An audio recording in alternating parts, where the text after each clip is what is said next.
everyone, welcome aboard my channel Captain Sky and onto a new video wherein I want to discuss a big question that is literally haunting every aspiring aviator's mind in today's time, and that is, should I begin my aviation journey and start my training in 2020? Stay tuned with me, I'm sure all your questions will be answered. But before that, if you are new to the channel, make sure you subscribe to my channel and also hit the bell icon so that you're notified every time I come out with a new video. Alright, so to understand if 2020 is the right year to start your aviation training, we must go 20 years back in timeline and actually study the Indian aviation market and its trends. No, don't worry, I have done all the hard work. You guys just stay with me. So, over the last few days, I studied the Indian aviation market from the year 2001 to the current times and noted it down in the form of a graph. So let's get right into it. यार मेरा laptop कहाँ है?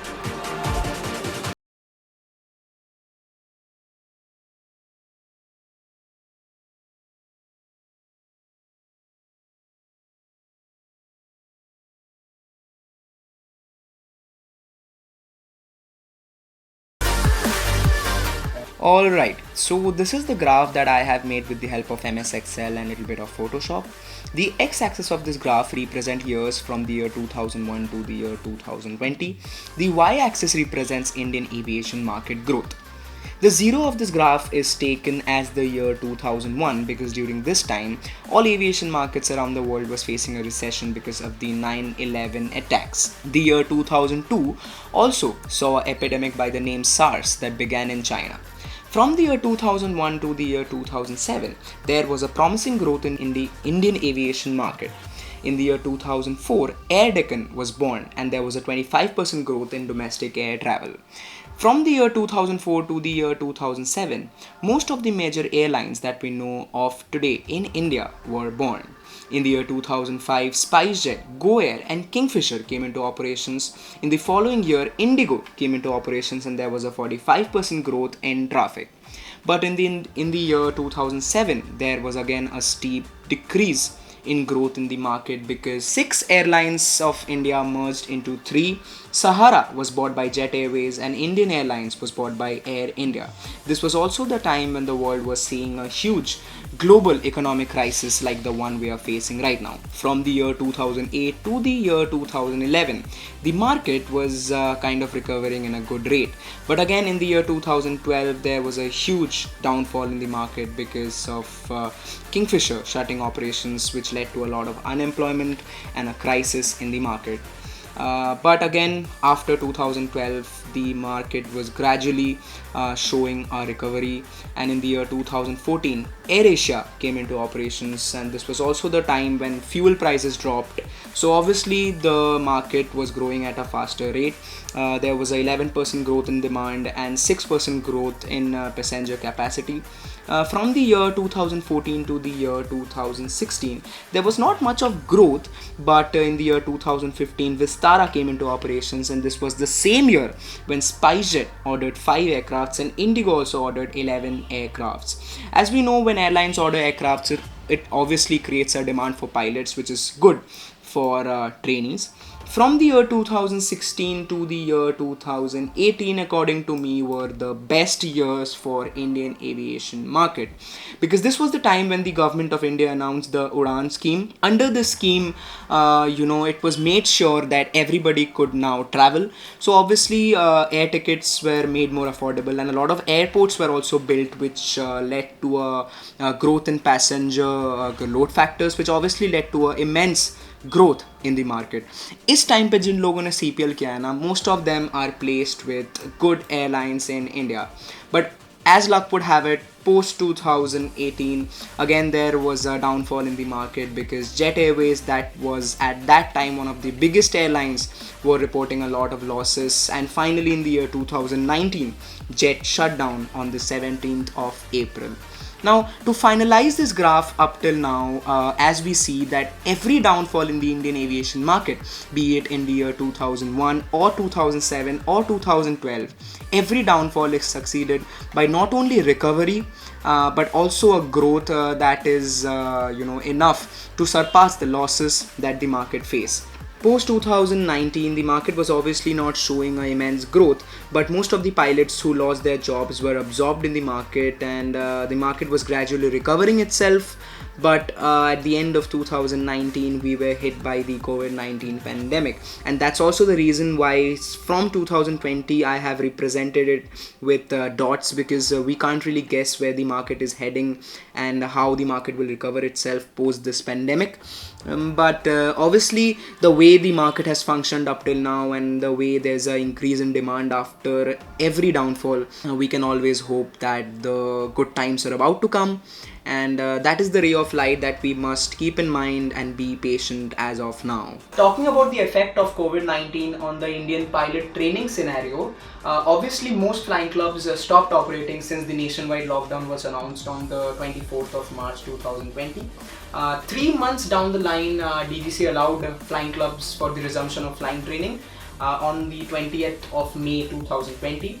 But even till today, most flying clubs aren't taking new admissions, or even if they are taking admissions, distance learning has been introduced with terms of ground training, because no classroom gatherings whatsoever has been allowed by DGCA. Under all these circumstances, I want to divide the people who are starting their pilot training in this year into 3 categories. Number 1, these are the people who are coming into aviation training right after their 12th standard.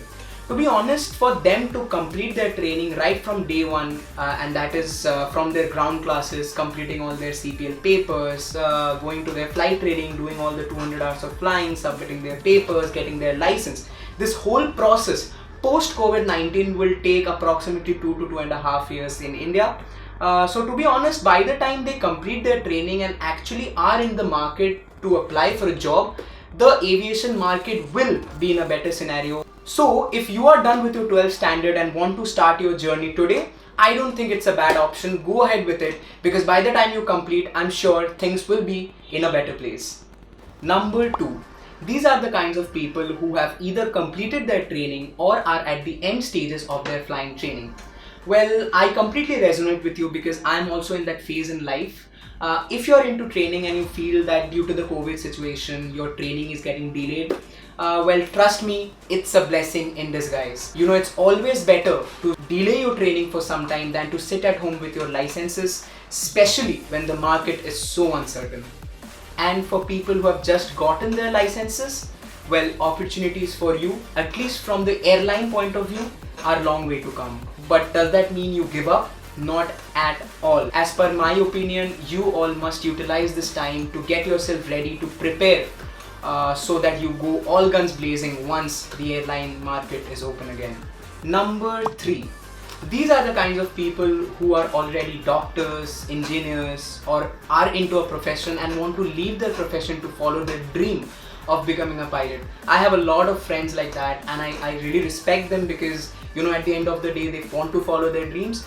But I'm sorry to say, but I don't think right now is the right time for you to come into this profession, considering how the market scenario is. Please wait until the market stabilizes and everything is back to normal, so that you can follow your dream. Because you know, when you have a secure job in hand through which you can support yourself and your family, I think you must do it for now. And I'm sure things will be better, and you will also meet the cockpit very soon. Alright, so to be concluding this video, I want to throw light onto a positive point and tell you that if every downfall in the aviation market has been succeeded by an immense growth, I think that is a ray of light that we have for now. Another thing that I really want to add is, whatever I have told in this video should not be taken like a career advice. These are just my opinion on things, which of course will help you, but it's not a step-by-step guide on how you should plan your career. It is absolutely your time, and it depends on you how you utilize it. So that was about it from my side in this particular video. If you like the video, don't forget to hit the like button, and also comment down that, you know, if you are starting your ground training or flying training or whatever, which part of the aviation journey are you in? If you want to know how I have utilized my time during this lockdown and what I'm doing right now, you can follow me on my Instagram, and the handle is given over here somewhere. Until next time, always remember, be it good times or bad times, nothing lasts forever. Alright, if you have watched the video till here, clearly you're interested in my content. So I have a special message or advice, you can say, for you. If you are starting your aviation journey right now, one thing that I really want to tell is, please think and have a plan B in life. Because considering how the aviation market is functioning right now, it's all over the news. I don't need to repeat it, how pilots are being grounded who had a secure job. So if you are grounded for any reason, be it for medical reasons or for a global crisis and pandemic situation like we are going through right now, your wings are basically clipped off. So it's always good to have something to fall back on if aviation doesn't work. So this time, think wisely and then take a decision. That's it. Bye bye.